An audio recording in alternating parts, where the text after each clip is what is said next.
tutti, grazie per essere qui. Io sarò breve perché sono stata 3 minuti seduta al sole dove siete voi e ho avuto grande pena, per cui intanto cominciamo con un siete caldi? Sono stata 3 minuti, mi sono praticamente squagliata, però il fatto che siate qui a quest'ora sotto il sole, che ci stiate aspettando già da un po', è un altro tassello nel racconto dell'entusiasmo che c'è attorno a Fratelli d'Italia su tutto il territorio nazionale. Io non mi sono mai fermata in quest'estate, ho girato tutto il territorio nazionale, ovunque siamo andati ci accorgiamo di come raccogliamo oggi i frutti di un lungo lavoro di costanza, di coerenza, di sacrificio, di concretezza, di visione e di capacità di vivere la politica come una missione per i propri cittadini e non come uno strumento per arricchire se stessi, come accade per troppi. Oggi quella differenza si percepisce, raccogliamo quei frutti, li raccoglie Fratelli d'Italia su questo territorio. Ovviamente voglio ringraziare tutta la classe dirigente, voglio fare un grande in bocca al lupo personale a tutti i candidati che ci sono nella nostra lista, perché noi siamo abituati a fare le liste e a esprimere i nostri rappresentanti non con i nomi altisonanti, buoni per i titoli dei giornali, non come i passanti, con i passanti votati sul blog di Casaleggio con 12 voti sulla piattaforma. Noi prendiamo persone che si sono misurate e che hanno dimostrato il loro merito, perché non è vero che uno vale uno, come hanno tentato di raccontare i 5 Stelle. Uno non vale uno. Se prendi un passante e lo metti a fare il ministro, ti ritrovi con istituzioni che non sono in grado di dare risposte, per cui noi abbiamo la pretesa di avere una classe dirigente che sia competente, che abbia scelto di misurarsi e di dimostrare la propria capacità, e i risultati si vedono. Guardate che non è un caso se qui si vota in 6 regioni e di queste 6 regioni nelle quali si vota, le uniche 2 che sono date per riconfermate certe sono le 2 regioni amministrate dal centrodestra, cioè esattamente la Liguria e il Veneto, mentre le altre 4 governate dalla sinistra sono tutte contendibili e l'unica che non sembra contendibile, ma lo è, cioè la Campania, è amministrata e governata da un signore che passa le sue giornate a insultare il Partito Democratico, perché sa che pure lì se dici che sei del Partito Democratico non ti votano. Che significa? Significa banalmente intanto che è chiaro dove vogliono andare i cittadini e non vi fate prendere in giro. Queste elezioni regionali sono anche un test nazionale, certo, e il test nazionale sono proprio le elezioni regionali, mica il referendum. Perché è facile per i 5 Stelle provare a dire no, il test sul governo e il referendum. Ma come? La legge sul taglio dei parlamentari è stata votata con i voti di gente che oggi è al governo e di gente che oggi è all'opposizione. Fratelli d'Italia l'ha sempre votata. L'abbiamo votata perché condividiamo il principio, l'abbiamo votata perché siamo persone che non fanno tatticismo, e quindi è una legge, diciamo, trasversale alla maggioranza e all'opposizione, mentre vi corre l'obbligo di ricordare ai signori della maggioranza di governo che per esempio il PD, che oggi è al governo, quella proposta non l'ha mai votata. Il test sul governo non è il referendum, troppo facile. Il test sul governo sono le elezioni regionali, e le elezioni regionali diranno ancora una volta che gli italiani si vogliono liberare di questo governo nazionale, che gli italiani stanno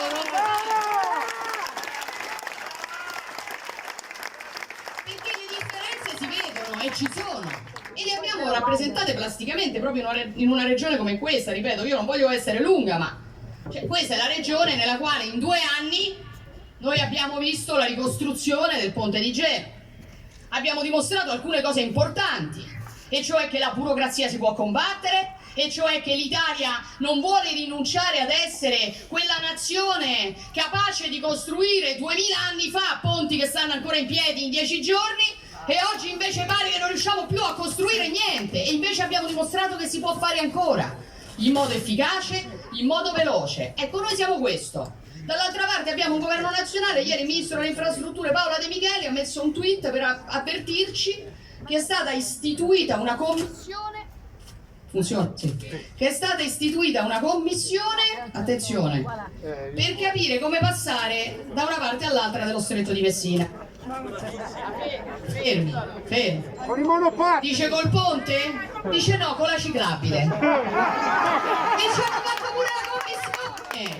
Hanno fatto una commissione per studiare questo. È sempre il ministro De Micheli Micheli ci avverte che dopo lungo studiare hanno deciso di superare il problema di come del trasporto scolastico dicendo che gli studenti che vanno a scuola insieme sono affetti stabili, e ci hanno pensato per settimane. Queste sono le persone che stanno al governo della nazione. Però da una parte c'è la concretezza, la capacità di dare risposte più che di parlare, di dimostrare quello che si sa fare, e dall'altra c'è chi parla, e devo dire parla anche un pochino a vanvera, perché lo abbiamo visto in questi giorni, magari proprio sulla scuola. Qui noi ci pregiamo di avere un assessore regionale che nella giunta Toti ha per esempio previsto per il personale ATA che non prendeva lo stipendio da marzo nelle scuole la possibilità di avere un contributo da parte della regione, perché ci occupiamo di chi lavora. Dall'altra parte le scuole devono riaprire tra 10 giorni e ancora non si capisce quali debbano essere le norme, le prescrizioni. Forse qualcuno sperava di non doverle riaprire per non far vedere che non aveva uno straccio di idea su come riaprire in sicurezza, come hanno fatto in tutto il resto d'Europa. Il nostro capacissimo ministro dell'istruzione ha avuto come massima idea quella di spendere qualche centinaio di milioni di euro per degli utilissimi banchi a rotelle con i quali i ragazzi potranno fare l'autoscontro all'interno delle classi, perché questo è quello che accade quando prendi un passante e lo metti a fare il ministro. Accade che quello non sa di cosa stia parlando, e i risultati purtroppo non ricadono su quella classe politica. I drammi ricadono sulle milioni di famiglie che oggi hanno il panico che le scuole non riaprono, e che comunque se riaprono e quando riaprono non sanno con quali prescrizioni e con quali regole riapriranno. Sono le differenze che abbiamo visto ogni giorno. Da una parte noi che abbiamo lavorato anche in questi mesi di Covid per sostenere il tessuto produttivo, industriale, imprenditoriale, con una visione, perché l'Italia nel mondo della globalizzazione deve per forza investire su quello che è il marchio, sulle sue specificità, sulla sua identità, sul turismo, sull'artigianato, sul suo commercio di prossimità, su tutto quello che riguarda i suoi prodotti d'eccellenza, sull'agricoltura. Noi abbiamo una visione su questo, l'abbiamo dimostrato anche qui in Liguria, lo abbiamo dimostrato cercando di sostenere il settore turistico, lo abbiamo dimostrato quando sul lavoro abbiamo tagliato le tasse sul costo del lavoro stagionale, per consentire non solo al comparto turistico ma a tanti altri comparti di poter in questa fase affrontare il Covid. E facevamo altre battaglie a livello nazionale, chiedendo di sospendere il decreto dignità, chiedendo di reintrodurre i voucher, chiedendo di dare il segnale alle imprese che se tu resisti non ci sarà uno Stato che fa di tutto per farti chiudere, ma ci sarà uno Stato che fa di tutto per farti sopravvivere, perché non se ne può più di avere una politica. Non se ne può più di avere una politica che considera la ricchezza guadagnata qualcosa da colpire, per cui se tu ti rimbocchi le maniche, lavori, ti sacrifichi e produci ricchezza sei un nemico, però poi invece se stai a casa senza fare niente invece ti paghiamo con reddito di cittadinanza. Noi non possiamo più di questa mentalità. Noi vogliamo sostenere chi lavora e premiare chi lavora. Noi vogliamo la dignità del lavoro per i nostri cittadini. Noi non vogliamo una politica che sta a guardare e che tollera solo chi campa di rendita o di sussistenza solo perché dipendono dalla politica. Perché quello è il principio. Chi vive di rendita e chi vive di assistenza alla fine dipende dalla politica, chi vive di lavoro no, ed è questo che a loro non va giù. Ed è per questo che noi vogliamo costruire un'Italia nella quale le persone abbiano sulla base del loro lavoro e sulla base dei loro sacrifici il merito. È quello che abbiamo sempre difeso e lo abbiamo dimostrato. Ripeto, io potrei, se non mi faceste pena, stare qui, vi terrei. Mi faccio pena anche un po' da solo. Grazie per il bellissimo, ti voglio bene, poi dopo ti do quei 50 euro che ti avevo. Io mi terrei qui ore a parlare delle decine di proposte che abbiamo fatto per aiutare le imprese anche durante il periodo del Covid, per sostenere chi sopravvive, perché vedete, il dato che a me spaventa più di tutti è quello che dice che il 38,9% delle aziende italiane rischia di non sopravvivere. È il dato più spaventoso. Perché? Perché noi ci dobbiamo ricordare che lo Stato non crea ricchezza. Lo Stato può decidere come redistribuire una ricchezza che viene creata, ma quella ricchezza la creano le imprese. Se quelle imprese chiudono, noi siamo spacciati. Le abbiamo provate tutte, abbiamo chiesto di togliere i vincoli, abbiamo chiesto di considerare gli anni fiscali 2019-2020 come l'unico anno come un unico anno fiscale perché si potessero compensare gli utili del 2019 con le perdite del 2020. Abbiamo chiesto che per chi aveva avuto una contrazione del fatturato si potesse trattenere l'IVA sulle nuove fatture fino a 100.000 euro per il 50%. Abbiamo fatto proposte di ogni genere, non è stata approvata neanche una, perché loro avevano altre priorità. Il bonus monopattino. Il bonus monopattino.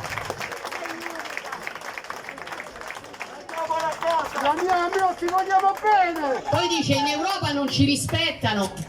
In Europa non ci rispettano perché voi populisti, voi sovranisti. No, in Europa non ci rispettano perché non è che serve a tedesco per capire se mentre il 40% delle tue imprese sta chiudendo, tu spendi 140 milioni di euro per i monopattini, sei un matto e non te meriti niente. Lo penso pure io che sono italianissima. Mica bisogna essere tedeschi. Siete voi che non ci fate rispettare da nessuna parte con le vostre surreali idee e proposte. Ed è andato tutto così.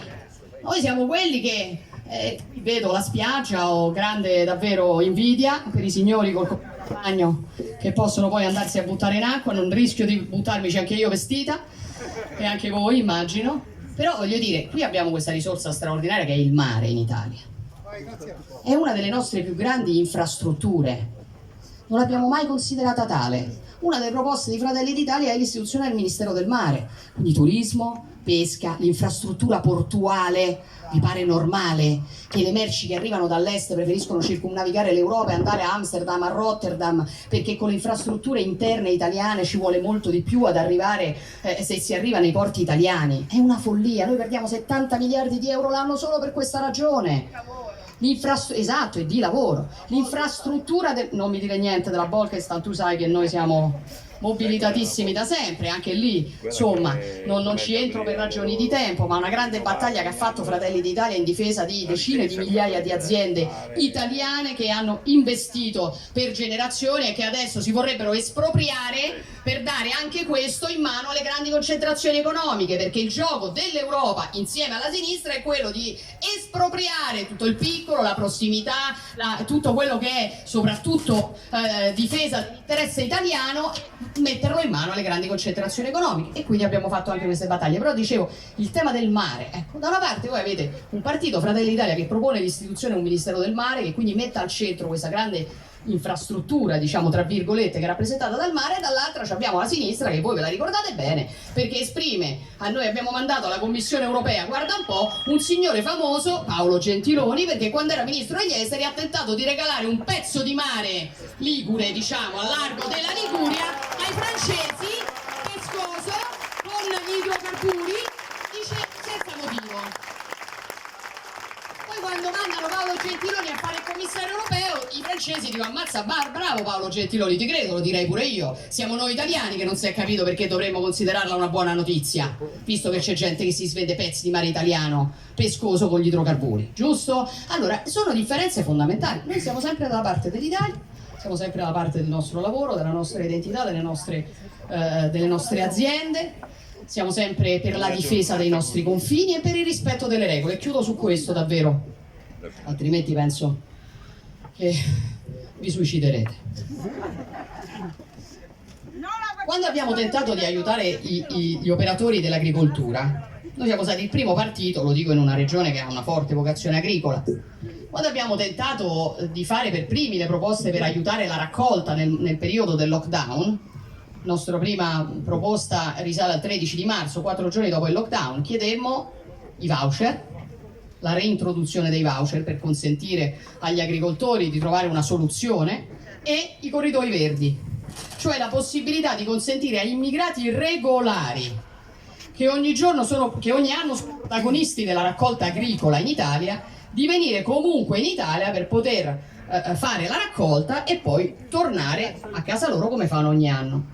Immigrati che rispettano le nostre regole, che con quel lavoro mantengono le loro famiglie, che aspettano ogni anno che l'Italia dia il via, che fanno la raccolta, che sono preparati e formati per questo e poi tornano a casa. Ci hanno detto di no. Ministro Bellanova disse di no alla proposta dei voucher e alla proposta dei corridoi verdi. Sapete perché? Perché il tema dell'agricoltura serviva come scusa per fare una sanatoria indiscriminata di immigrati clandestini che non c'entravano niente con l'agricoltura e con il lavoro. intollerabile che in quello che si chiama decreto rilancio tu stia lì a preoccuparti, invece di rilanciare le aziende italiane, di rilanciare gli scafisti, che sono l'unica attività che è stata veramente rilanciata con il decreto rilancio. Punto secondo, è scandaloso che questo Stato dica a immigrati che entrano regolarmente, che rispettano le nostre regole, per venire qui a lavorare, che perderanno quel lavoro per aver rispettato le regole e che il loro lavoro andrà a gente che è entrata irregolarmente sul nostro territorio nazionale. È uno scandalo! Come pensiamo di farci rispettare nel mondo con queste regole e questi principi? È tutto scandaloso, ma del resto voi lo sapete bene, perché scusate, ma sti droni con cui gli elicotteri con cui rincorrevamo gli italiani sulla spiaggia a Pasquetta, com'è che adesso i droni e gli elicotteri non ci stanno più quando decine di immigrati clandestini positivi al Covid scappano dai centri d'accoglienza e se ne vanno a Zonzo? Com'è che non ci sono? Perché non si può negare che ci sia un nesso tra questa gestione vergognosa dell'immigrazione clandestina, questa furia immigrazionista per cui agli immigrati clandestini che entrano da noi e violano i confini non puoi chiedere neanche di fare la quarantena come lo hai imposto a tutti gli italiani. Non si può negare che ci sia un nesso tra questo e l'aumento dei contagi. C'è un nesso, signori, e lo diciamo noi proprio perché non siamo negazionisti, perché un'altra cosa pure la voglio dire: questa storia che ci sarebbe una destra irresponsabile e negazionista e una sinistra responsabile che ha affrontato il Covid è un'idiozia. Eravamo noi a chiedere la quarantena per chi rientrava dalla Cina quando quel fenomeno di Zingaretti andava a fare gli aperitivi a Milano dicendo che l'unico virus era il razzismo. Eravamo noi che chiedevamo le mascherine e i respiratori quando Di Maio mandava le mascherine e i respiratori in Cina. Eravamo noi, per cui silenzio, signori, silenzio e rispetto. Siete stati voi a essere i veri negazionisti del virus e siete voi che usate il virus a vostro piacimento. Perché chiudo davvero e mi sto zitta e me ne vado. No, me ne vado, se volete rimango, facciamo le foto. Ma chiudo perché potete scappare all'ombra. Scusate, ma in Italia c'è un'emergenza o non c'è un'emergenza? Bisogna decidersi. Hanno chiesto la proroga dello stato d'emergenza fino a ottobre. Unico paese in Europa. Anche lì con conseguenze che sono gravissime, perché ovviamente se tu dici quando si apre la stagione turistica che sei l'unica nazione d'Europa che ha ancora l'emergenza, mentre la Spagna, la Grecia, la Croazia non ce l'hanno, dove andranno quei pochi turisti internazionali che si muovono? E se io dovessi voler investire in Italia, secondo voi investirò in una nazione che mi dice che è l'unica in Europa ad avere ancora lo stato d'emergenza? E se io fossi uno di quegli imprenditori o commercianti indeciso se riaprire la mia attività oppure no, la riapro nel momento in cui mi dite che siamo ancora in emergenza? No! Quindi anche lì un'altra botta pesantissima alla nostra economia, perché eravamo in emergenza. Siamo in emergenza fino al 15 ottobre. Signori, scusate, ma se siamo in emergenza, com'è che la sinistra e il Parlamento si stanno occupando della legge elettorale e non di affrontare l'emergenza? Che si stanno ridisegnando un'altra legge elettorale uscita addosso per provare a fregare gli italiani anche quando gli italiani non li vogliono votare? Com'è possibile? Perché se c'è un'emergenza abbiamo altre priorità, mi sbaglio? Ma è tutto così, è tutto utilizzato a loro uso e consumo. Allora voi avete una grande occasione. 20-21 settembre, confermiamo Giovanni Toti che ha fatto un buon lavoro in questi anni, facciamo crescere Fratelli d'Italia che non va tradito mai, è un partito nel quale non c'è tutto e non c'è il capo, piaccia o non piaccia, quello è e quello rimane. Mentre facciamo queste due belle cose, il 20 e il 21 di settembre mandiamo pure a casa Giuseppe Conte.